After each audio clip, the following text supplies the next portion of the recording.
बरमला कह चुका हूं कि इमरान खान की मुआशी पॉलिसी में कोई ऐब नहीं था, ताहम माफिया ने चेयरमैन तहरीक इंसाफ की मुआशी पॉलिसी चलने नहीं दी। मैंने तहरीक इंसाफ की हुकूमत में IMF प्रोग्राम शुरू होने से कबल इमरान खान से मुलाकात में कहा था कि IMF के अलावा और कोई हल नहीं है, जिसके बाद ही उस वक्त की हुकूमत IMF प्रोग्राम में गई। शबर जैदी का कहना है कि चंद वीडियो क्लिप्स की बुनियाद पर राय कायम करने से गुरेज किया जाए। तफसीलात के मुताबिक जियो न्यूज़ के प्रोग्राम आज शाहजेब खानजादा में दिए गए इंटरव्यू में तहरीक इंसाफ पर की जाने वाली तनकीद से मुतल्लिक साबिक चेयरमैन FBR ने वजाहत की है। ट्विटर पर जारी पैगाम में शबर जैदी ने कहा कि चंद वीडियो क्लिप्स की बुनियाद पर राय कायम करने से गुरेज किया जाए।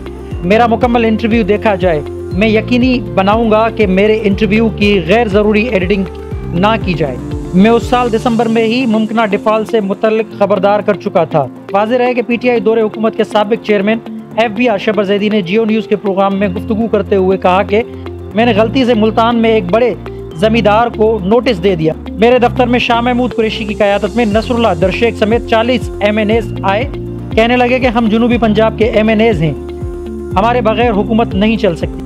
मैंने तंबाकू माफिया को टैक्स नेटवर्क में लाने की कोशिश की। असद कैसर ने कहा कि हमारे फ्रंटियर के MNAs आपसे मिलना चाहते हैं, वो सारे तंबाकू के काश्तकार हैं।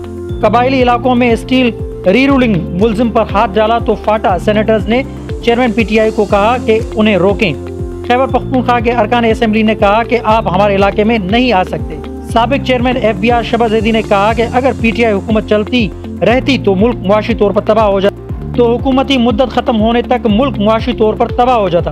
अगर हुकूमत चलती रहती तो इलेक्शन में पार्टी को 5% भी वोट नहीं मिलती। चेयरमैन PTI हुकूमत को मईशत से मुतल्लिक मशवरा देता था, लेकिन चेयरमैन PTI मशवरा सुनने के मूड में नहीं थे। नून लीग के अराकीन की टैक्स फाइलें मांगी जाती थी। साबिक वज़ीर आज़म इमरान खान को जाकर कहा कि आपकी हुकूमत को 10 माह हो गए हैं, ये जिस तरह चल रही है ये डिफॉल्ट की तरफ जा रही है। जिस पर साबिक वज़ीर आज़म ने वज़ीर ख़जाना असद उमर को फ़ोन किया और कहा शबर जैदी ये कह रहे हैं। असद उमर ने कहा कि शबर जैदी ठीक कह रहे हैं, जिस पर साबिक वज़ीर आज़म ने कहा कि तुमने मुझे बताया नहीं। कहता मेरा ख्याल था कि आपको पता है। इसके 3-4 दिन बाद असद उमर को तब्दील कर दिया गया। मज़ीद खबरों और अपडेट के लिए जोत न्यूज़ को लाइक करें, सब्सक्राइब करें और कमेंट सेक्शन में अपनी राय का इजहार ज़रूर करें। अल्लाह।